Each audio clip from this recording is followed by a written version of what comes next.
Hello everyone, this is going to be the sixth video in George Gurdjieff series, and this video we are going to talk about law of seven, which is also called as Heptaparaparshinokh.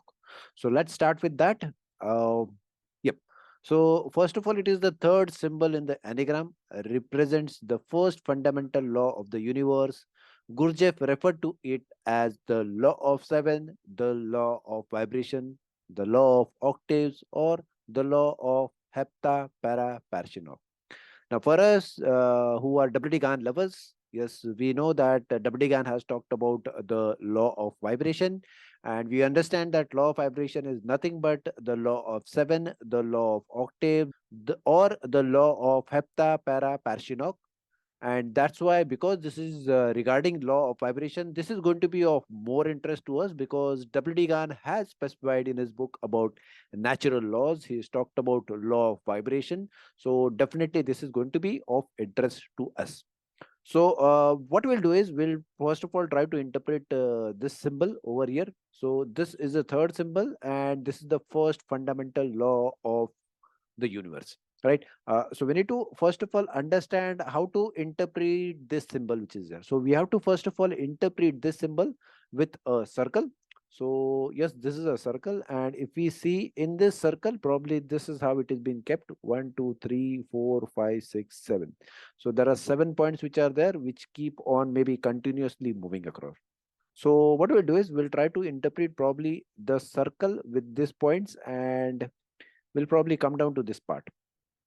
So let's try to focus on this part and try to understand this, how things and movements have been happening. So because becomes easier, and we probably have put down numbers, and we also understand the movement of the forces which are there, because this becomes very clear for us to understand the forces, how the forces do move, where they meet, and where they probably react for us from market point of view. So for this, we again need to get into the details of this part one by one, and let's try to interpret about these things also. So probably for this, we have to do one thing. We'll probably go to one of the favorite books of ours, which is Law of Vibration, and there we go on page number 7. So we have something very important on page number 7, which we need to start with, because we need to understand the basic fundamental things. So we need to start with the basics and how W.D. Gann did start on this. So what he says is, I soon began to note the periodical recurrence of the rise and fall in stocks and commodities. This led me to conclude that natural law was the basis of market movements. I then decided to devote 7 years of my life to the study of natural law as applicable to the speculative market.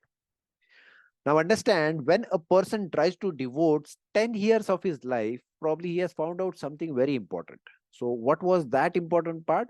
Let's try to understand that, so that we can think from W.D. Gann's point of view, and we may be able to interpret from his point of view what he was trying to tell us through this writings, through his books, or maybe through his charts. So I'll just once again try to find out the same thing. I soon began to note the periodical recurrence of the rise and fall in stocks and commodities. So let's try to interpret from his point of view what exactly he wanted to say. So let's go on the chart and try to see what is there.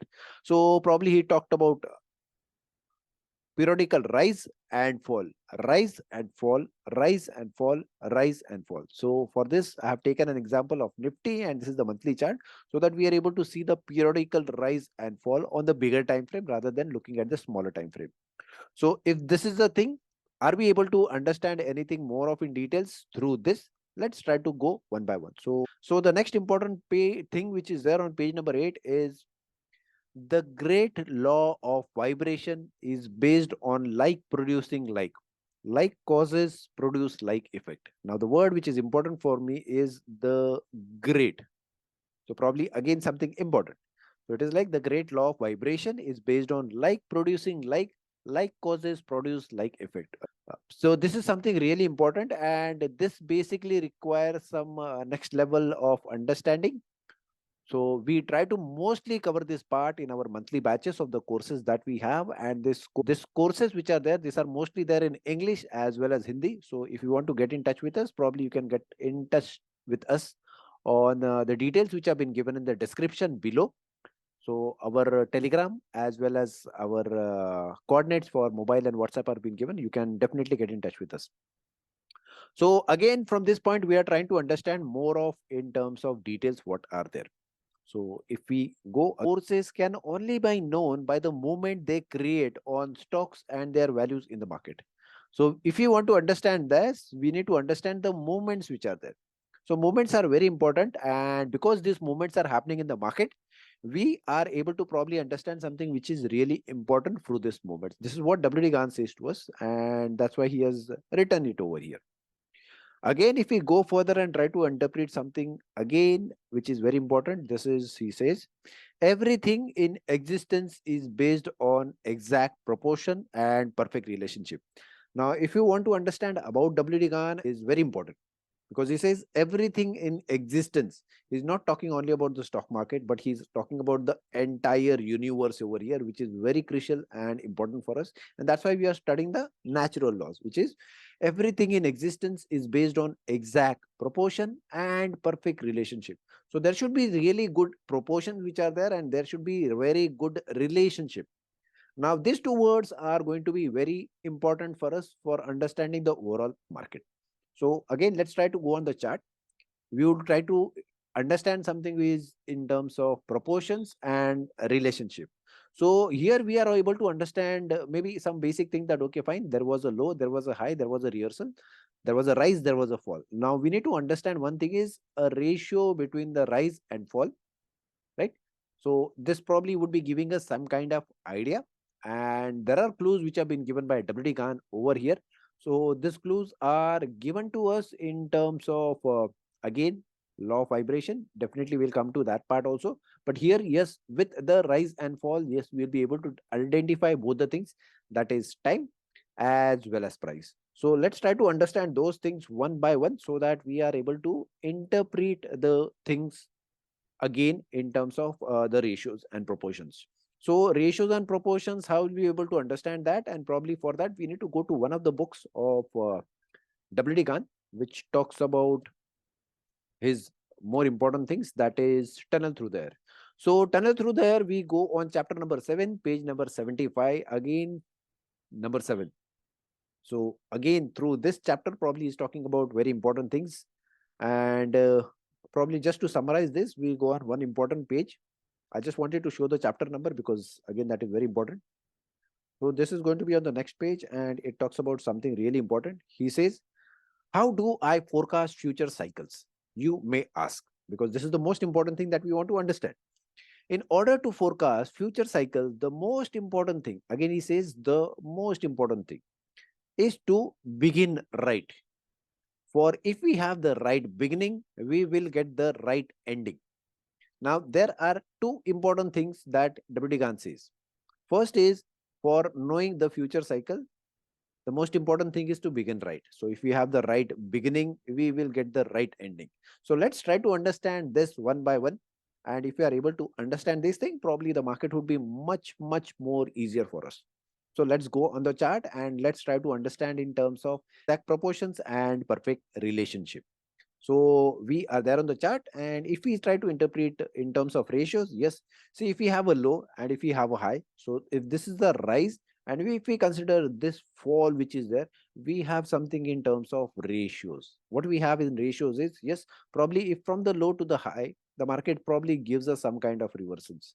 Again, over here, we get some kind of reversals. So how we should be able to understand this reversals? So for this, let's try to go on the law of 7, because over here in terms of law of 7, we are able to get some directions which are being interpreted in terms of numbers. So let's try to understand this. How does the law of 7 work? So something which starts from, let's say, number 1. So from 1 it goes to 4, from 4 it goes to 2, and from 2 it goes to 8. So how does it go from 2 to 8? Probably it moves from 3, 4, 5, 6, 7, and then 8. So this is an entire rotation which has to happen. And probably from 8, 5, 5 to 7, and 7 from across to 1. So here we understand something which is very important, that, okay, fine, if the market is going up, probably there should be a pullback, and after that the market should be going further. So let's try to understand this in terms of chart. So we have ratios 1 to 4 and then 2. So let's try to understand the first point and then go further.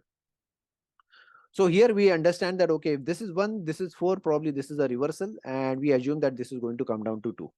So over here, again, if this is 1, this is 4, probably we have a reversal, which is again going to come down to 2, right? So naturally, we have this different ratios which are there, but probably point by point, if we try to understand, maybe we'll be able to understand more of these parts. So we are probably trying to understand that things one by one in terms of charts. So yes, but what I understand more of in terms of prices, let's say, for example, I started over here. This is somewhere around 2004. So 2004, there was a low. This is around in 2008. So 2004, after 2004, 2008, there was a low. Here it is 2012. So 2004, 2000. So it is 2004. This is 2008. Then again 2012 that I'm getting a low. And from 2012, probably again a low, which is there in 2016. And from 2016, probably somewhere around in 2020, I'm getting a low. So probably what I've done is I have mostly kept this on a chart and given the details. So it was like 2004, and from 2004 there was 2008, again a low. From 2008 to 2012 there was a low. 2012 to 16 there was a low. 16 to 2020 there was a low, and you can maybe predict the next low which will be coming up. So this is a wild guess as per the cycles which have been happening, right? So we know something in terms of time now, which happens. Now let's try to focus on the price part also. As we have seen over here, what we understand is in terms of ratios, right? So probably there are certain ratios which have been formed, certain ratios which have been formed. So here the market is trying to come somewhere around at 50%. Here the market is trying to come down around at 23.6%. So if this is 0 and 1, this is 20.236. And if it's 0 to 100, if it is somewhere around 50. Maybe you can consider 0 to 1 or maybe 0 to 100. Irrespective of that, the ratios will be same. There won't be much difference on that part, right? So we have this cycle from 2004 onwards till 2020. We have considered 1, 2, 3, 4 different cycles so that we get an average of those parts together. And yes, we are trying to interpret this now, right? So because we need to understand everything in terms of exact proportion, perfect relationship, and we need to also find out an exact starting point. So right beginning, and then we'll go to the right ending in terms of probably this part. So we somewhere around, let's say we start from 1. From 1 we go to 4, and from 4 to we go to 2, and from 2 we go to 8. Let's try to understand this cycle on the chart. Let's say over here, probably I'll just try to zoom it across so that things are easier for us. This is probably my cycle. So let's say this bottom, which was there in 2008, was my low, right? So from this low, we go to a point which is 4. So assuming that this cycle was 1 to 4 in terms of the numbers that we have, or probably in terms of law of 7. So if we try to study this, yes, we go from 1, we go to 4, and probably from 4, we have a pullback which is there to 2. So let's see if this happens, or probably it's something just given to us in terms of books. So we have 1, we go to 4, and from 4, we see that we actually have a retracement which is coming back. So even if we try to see in terms of numbers or in terms of ratios, yes, it is 0, this is 100, and we see something coming around to 50% or to 0.5 level. So yes, we are actually going for the half part. Now this may vary altogether. It may not be exactly to the half or something like that. But yes, this is somewhere around we go for a ratio, and we at least know from 1 to it is going to 4, and from 4 it is coming back or maybe having a pullback. What's next from 2? So what happens from 2 is it is all the way crossing 3, 4, 5, 6, 7, and it goes to 8. So let's say if it goes to 8. So from 2, it crosses maybe 3, and then level 4, then 5, then 6, and then we have 7, and then we have a number which is 8. So from 8, probably it has a pullback to 5. So let's try to compare that with the chart. So from 8, again, it comes back to 5, right? So 8 to 5, yes, we have 8 to 5, and from 5, probably it goes to 7. So from 5, it goes to 7, good, and from 7, probably it pushes back up beyond 8. So from, let's say 5, it goes to 7, 7, it goes beyond 8 and further to number 1, or probably it can be 9 and beyond 9. So either way, it crosses 8 and then goes further. This is what is important for us. So from 5, it was 7, and from 7, it goes beyond 8, and then further again to 1. So if we understand, yes, 1, 4, 2, 8, 5, 7, 1, probably this is a cycle which is being completed and which we need to understand. Probably we are trying to just interpret here on the chart. We may be right, we may be wrong, but yes, this is what is been interpreted in terms of the market, and this is what we see over here in terms of law of 7. And probably if we are just trying to interpret this, this is what we get as a result. So here we found out about two things. One is in terms of time. So if we look at in terms of time, probably we see some cycles which are there. So what are the cycles that we are able to get? A cycle of 4 years, 4 to 8, 8 to 12, 12 to 16, 16 to 20, and from 20 beyond, you can just have a wild guess. So this is time. Probably time is again cyclic, because if it is happening for 4 cycles together, probably it should be happening for some cycles which were there previously. And again, after that, about the future part, right? So this was one in terms of time. Let's look at it in terms of price. So price, yes, if we see, yes, a ratio which is there, yes, we have a reversal, 23.6, 50%, 50%, 23.6. So maybe there are certain ratios which have been followed, and probably this is what WD Gann did talk to us about. Everything in existence is based on exact proportion and perfect relationship. So there are relationship. What is the relationship between? The relationship is between the bull cycle and the bear cycle, right? Though a relation that we have is in terms of the bull cycle, the bear cycle, the bull cycle, the bear cycle, the bull cycle, and the bear cycle. So this is the first part that probably we are trying to approach and check out. We have something very important that we need to understand, and that is the second part. Now, what is the second part? Here we just got the right beginning part. So what did WD Gann say is, how do I forecast future cycles, you may ask? In order to forecast future cycle, the most important thing is to begin right. So probably we got a right beginning in terms of proportions and perfect relationship. Now, if we have the right beginning, we will get the right ending. So how do we get the right ending over here? So again, something in terms of exact proportion and perfect relationship, because we need to have these proportions and relationship. Otherwise, it would be very difficult for us to understand. So if we check in terms of this ratio, which has come down to the 50%, again, we need to check down how it bounces back, right? So it bounces back and goes ahead. So if we have on the same ratio, it goes to somewhere around 162 level, right? If I probably check down over here on this level, yes, I see that if it has come down to 50%, from here it goes to 162 level, right? So this is the first cycle. Probably I'm able to see that, okay, there was a bottom, and if I need to go ahead, probably from 2, it goes to 8. Right, so I have two ratios, that it is from this point to this point, maybe it comes back to 50%. And if I check from this point, which is around 4,500, it goes to around 90,000. So probably it just doubles across over here, right? So it doubles across over here, or maybe having a different ratio as per different cycles. But yes, if I see again ratios which have been happening, 4,500 to 9,000. And what is this? What is this that we are seeing? So what we see over here is in terms of again the same thing, which is law of 7. And what is again law of 7? If we need to see further of this part, yes, we need to go ahead and see that, which is in terms of octaves, right? And yes, this law passing through everything newly arising and everything existing always makes it completing process with its 7 stopinders. Now, what are the 7 stopinders as such that we are able to understand? So here again, it's the same thing which has been given, right? So this is probably something to do with octaves. And if you understand what is octaves over here, yes. So in Webster's New World Dictionary, second college edition, we find the definition of octaves, and this has been given over here. What is this definition? The eighth full tone above a given tone having twice as many vibrations per second, or below a given tone having half as many vibrations per second, right? So what it is there is, it is talking about having twice as many vibrations per second, or below a given tone having half as many vibrations per second.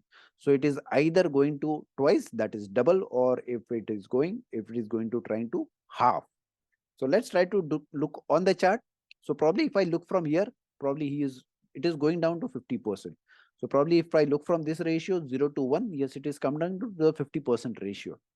So here, probably in terms of the octaves, it is trying to go to half, having half as many vibrations per second. So probably from here, it is going to go to half. What is that? It's going to half. And probably if you look from here, which is 4,500, it is going to double, that is 9,000. So if we try to see in terms of our exact proportions and perfect relationship, which is exact proportion and perfect relationship, we get something which is pertaining to the octaves, and this is really important for us. So what we got over here is in terms of cycles, which are in terms of exact relationship, right? Exact proportions, which is exact proportion and perfect relationship. Yes, we get something really critical. Try to summarize that. It talks about the third symbol in the enneagram represent the first fundamental law of the universe. Gurdjieff referred to it as the law of seven, law of vibration, law of octaves, or the law of Heptaparaparshinokh. So if we see about law of seven, which is Heptaparaparshinokh, we see it goes from the movements which are there, which are very important. And if we look at the symbol in terms of numbers, numerology, now, this is not exactly numerology, but a different kind of thing which is there. Just to understand how it moves, it goes from 1 to 4 to 2. From 2, it moves again, crossing 3, 4, 5, 6, 7, 8. And from 8, it moves back to 7, then 6, and then 5. So 5 again, 8, it comes back to 5. From 5, it goes to 7, and from there, it goes to 1. Right? So this is probably a cycle which is there, and this cycles probably keep on repeating. This is what we understand. So if we look at the same thing in terms of chart, we get some important understanding. One is in terms of time. So what we see in terms of time is, yes, this low to low cycles which are there, those have been repeating every 4 years. 2004, there was a low. 2008, there was a low. 2012, there was a low. 2016, there was a low. 2020, there was a low, and we can expect the low in next 4 years, right? So this is the first part. Second is, if we see in terms of exact proportion and perfect relationship, here the octave says is the eighth full tone above a given tone having twice as many vibrations per second, or below is giving a given tone having half as many vibrations per second. So let's try to see and interpret over here. What we interpret is, yes, it goes to probably from 0, it goes to 1, and probably when it tries to come down, probably it comes down to half of that ratio in terms of price. So in terms of octaves, yes, it is reducing back to 50, right? And if it is bouncing back from 4,500, it goes to 9,000. So probably this is doubling, right? So we have these ratios, and we have got two cycles in terms of exact proportions and perfect relationship. That is from 0 to 1, it goes to 50%, and from 50%, it is bouncing back to maybe say 162 level, which is in terms of a line which has been drawn over here. So probably this is my first acting line, right? So first ratio, if we probably try to see this on a plain paper, right, in terms of price, we have 1, then 4, 4 to 8, and from 8 2, it bounces back to 8. So these are just numbers, but if we see in terms of ratios, 0 to 1, it comes down to 50%, and from 50%, it bounces back to 162 of the ratio. Is this repeated? Probably let's try to see this in the next cycle. So again, in the next cycle, we have 0, we have 1, the price comes back to 50% over here, and from 50% where it bounces back, yes, this is my line, which is 162, and yes, probably the price has bounced back to 162. So we had something as a beautiful example in terms of exact proportion, perfect relationship, and probably the law of seven, which is there, it does work, right? So this is an overall summary of law of seven. Next time when we meet in the next video, we'll talk about how to use the combination of law of seven as well as law of three together, so that we are able to understand both the things together. And one more important thing is, if you have not subscribed to our YouTube channel till now, our humble request is to please do subscribe to our YouTube channel. Please do like our videos, and most important thing is, please do comment on the videos. Yes, and if you are interested in the courses part, yes, you can contact us. In the description, we have given the details, and you can contact us on Telegram, or maybe on mobile, or on WhatsApp. We are always available to help you. Thank you so much. Bye. Take care. See you soon.